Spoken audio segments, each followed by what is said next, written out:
Legal. E como é que rolou esse convite aí para entrar no ASP? Na verdade, foi através de um patrocinador de Los Angeles, né? É, o, o guitarrista da banda, o Doug Blair, foi jantar com esses amigos e aí ele comentou, né? Que eles estavam procurando um baterista para fazer uma tour. Uhum.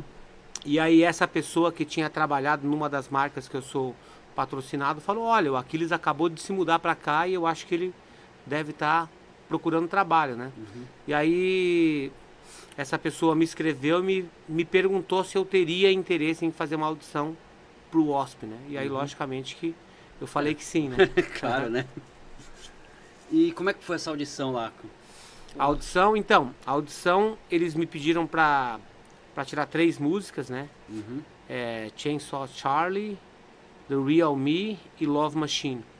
E aí quando a gente chegou pra tocar, eles me pediram pra tocar como as músicas eram. E depois que a gente tocou as músicas, eles falaram, agora faça uma versão tua, né? Como é que você tocaria e tal. E aí a gente fez a audição e o Black me disse, daqui uma semana eu te ligo pra gente bater um papo e tal. E aí ele me ligou, a gente foi almoçar e a gente acertou os detalhes. Legal, cara. Isso aí, os gringos eles são sempre assim, falam, peraí que a gente vai... Mas é o correto, né? Porque é a forma de você fazer o business certo, o negócio. É, né? porque muitas vezes quando você não pensa bem, às vezes você toma uma decisão ali que não é a mais acertada, né? Então, uma às vezes decisão você... muito precipitada, né? Exatamente, quando você espera um pouco, né? E aí eles conversam entre eles também, porque tem um pouco dessa impressão da banda como um todo perante uma nova pessoa, né? Que tá tocando as claro. músicas, Tem essa impressão. É. Outra coisa que eu vi é que você deu assim, você começou a fazer bastante coisa na TV Maldita, né? Que é o seu canal lá. Já chegou a 200 mil membros lá, tudo. Uhum. E durante a pandemia você desenvolveu um trabalho lá, bastante coisa assim online lá. Uhum. Como é que você começou assim? Como começou a pandemia, como é que você começou a trabalhar esse trabalho online e tudo? Então, na verdade foi um acaso, né? A pandemia pra mim começou no dia 13 de março de 2020, quando eu tava fazendo uma turnê como batera substituto para o Dragon Force. Uhum. E aí naquela data a gente ia estar fazendo o 6º show de 23. E aí explodiu a pandemia, voltei para casa sem saber o que fazer. A única coisa que eu queria naquele momento era descansar um pouco, porque eu tinha saído de uma outra tour com o Tony McAlpine pelos Estados Unidos, e aí entrei nessa tour, né, e tive pouquíssimo tempo para me preparar, foram somente 7 dias. 7 dias, né? 7 dias para aprender 13 músicas que eu não tinha nem escutado ainda. Então foi Nossa. muito trabalho e muita pressão, né? Porque eles usam cliques, né? Que tá tudo linkado com a iluminação. Nossa, então você tinha que tocar e mexer com a iluminação ainda. Exatamente, Se eu errasse alguma coisa, assim, de perder um tempo, alguma coisa, ia ter que parar a iluminação, o que estava programado. Mas aí, logicamente, que eles têm um iluminador, né? Ah, eles têm um iluminador junto, que controla lá, que né? controla tudo, e caso acontecesse isso, né, teria essa pessoa, mas não aconteceu. E aí quando eu fui pra casa, né, cara, eu pensei assim, bom, eu vou ficar uns 10 dias agora descansando o meu corpo, né, e depois eu vou voltar e vou começar a pensar no que fazer, né.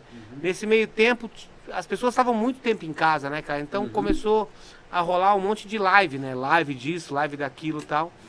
E o Instagram era uma ferramenta meio nova pra mim, assim, sabe? E aí quando eu comecei a ver que tinham aquelas lives, né, que estavam fazendo, eu fiz algumas lives, mas era o esquema assim que não dava pra ficar registrado, né, naquela época. Hoje em dia já dá, né? Hoje em dia fica registrado, Exatamente, YouTube, as plataformas registram. Não, mas digo assim, no Instagram não no dava Instagram pra você não ficava, salvar. não salvava. Entendeu? Depois começou a ficar, mas aí conversando com um amigo meu, Gilson, porque eu liguei pro Gilson pra falar com ele, porque ele tinha me ajudado na parte da monetização do meu canal do YouTube. Então liguei pra ele perguntando se não tinha alguma forma de deixar registrado no YouTube. Não, desculpa, no Instagram. No Instagram. E aí ele me falou, olha, no Instagram não tem ainda, mas eu acho que dá pra gente fazer pelo YouTube. Falei, como no meu YouTube? Dá pra gente fazer por lá, porque já tem uma galera lá, né? Eu acho que naquela época eu tava com uns, acho que 130, 140, não, 120 mil. Eu 120 mil inscritos, né? eu tinha recém ganho a placa, né? Então, aí o Justo falou, é legal porque você já tem um público aqui, né, que quando a pessoa ativa, né? Eles acompanham. Eles acompanham, então eles veem que você tá ao vivo. Aí eu falei, pô, vamos fazer então. E aí a gente começou a fazer as lives e começou a tomar uma proporção maior, né, do que a gente tinha imaginado. Então a gente fez acho que 2 lives só, sem monetização. E a partir da terceira live, que eu acho que a gente fez com o Eloy, aí já começamos a monetizar e a juntar dinheiro. Né? Isso, Sepultura. isso. E aí a gente começou a monetizar e começamos a angariar dinheiro para União Musical, que era um grupo de músicos e equipe técnica que era coordenada pelo Cássio Cunha, batera, do Alceu Valença. E aí a gente começou a ajudar e a galera começou a se engajar. Como as pessoas estavam em casa, a gente começou a marcar lives de segunda a quinta, né? Segunda a quinta, né? Porque o pessoal tá tudo em casa. Tá em casa e aí começou a virar um tipo um programa obrigatório para os bateristas, né? E aí a gente começou a perceber que o negócio tava crescendo. E aí a gente, como a gente estava em casa, né? Eu e o Gilson, ele não tinha muito o que fazer na parte da noite. E aí eu comecei a ir para minha sala, praticar sempre, todos os dias. E aí boa parte da minha pandemia era isso. Eu ia para minha sala praticar, voltava um pouco mais cedo, preparava o material para live. Sempre tinha que fazer uma pesquisa, né? Com os bateras que iam ser entrevistados. Então foi uma forma legal, assim, e bastante saudável de ajudar as pessoas, né? Você ajudando as pessoas, a gente conseguiu uma notoriedade numa época de pandemia que ninguém estava fazendo nada. Então foi uma coisa legal que a gente fez pela comunidade baterística do Brasil. Não, foi bacana isso daí.